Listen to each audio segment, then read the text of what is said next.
Stuck in an endless login loop on X? Here's a quick way to break the cycle and get back into your account smoothly. First up, uninstall and reinstall your X app. So, press and hold on the X app, click on Remove app, click on Delete app, click on Delete. Then navigate to App Store or Play Store. Then search for the app X. After app appears, just install it. Next thing you want to do is launch it, log out of it,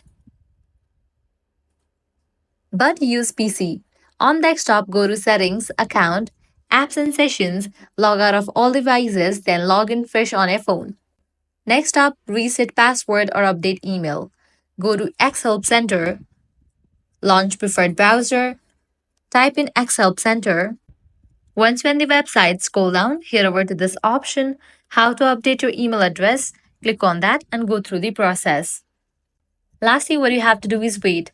X may impose a short-term login block.